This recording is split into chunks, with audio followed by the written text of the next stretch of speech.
ఆంధ్రప్రదేశ్ రాష్ట్రాన్ని ఒక ఆరోగ్య ఆంధ్రప్రదేశ్ రాష్ట్రంగా మార్చాలనేటువంటి దృక్పథంతో నారా చంద్రబాబు నాయుడు గారు ప్రతి నెల కూడా 3వ శనివారం పారిశుద్ధ్య కార్మికులు అధికారులతో కలిసి ప్రజా ప్రతినిధులు కూడా ఆ స్వచ్ఛ కార్యక్రమంలో పాల్గొమని ఏదైతే పిలిపించారో దానిలో భాగంగా ప్రతి 3వ శనివారం కూడా ఈ కార్యక్రమాల్లో భాగస్వాములవుతున్నాం.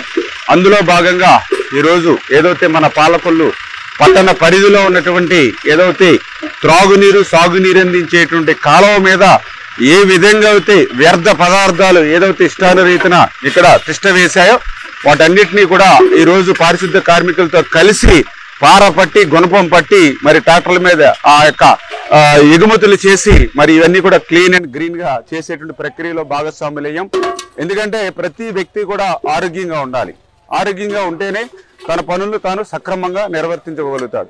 ఆరోగ్యంగా ఉండాలి అని అంటే తన ఇల్లును ఎంత పరిశుభ్రంగా ఉంచుకుంటాడో పరిసరాలు కూడా అంతే పరిశుభ్రంగా ఉన్నప్పుడే ఆరోగ్యం బాగుంటుంది. ఆ ఉద్దేశంతో ఈరోజు ఆరోగ్య ఆంధ్రప్రదేశ్గా చంద్రబాబు నాయుడు గారి ప్రయత్నం. ఎందుకంటే గతంలో కూడా మనం చూసాం ఏదైతే జగన్మోహన్ రెడ్డి పాలనలో మరి ఆ రోజు మరి ఈ యొక్క మురికి ఆంధ్రప్రదేశ్గా ఈ రాష్ట్రాన్ని మార్చేసినటువంటి పరిస్థితి.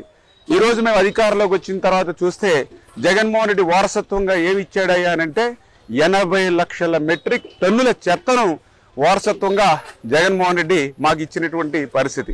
మరి అటువంటి పరిస్థితి నుంచి మళ్ళీ ఆ చెత్తనంతా కూడా తొలగించి మళ్ళీ ఒక సంపద కేంద్రాలు అంటే చెత్త నుండి కూడా సంపద సృష్టించేలా మళ్ళీ ఈరోజు చంద్రబాబు నాయుడు గారు మరి ఈవేళ ప్రయత్నం చేస్తున్నటువంటి పరిస్థితి.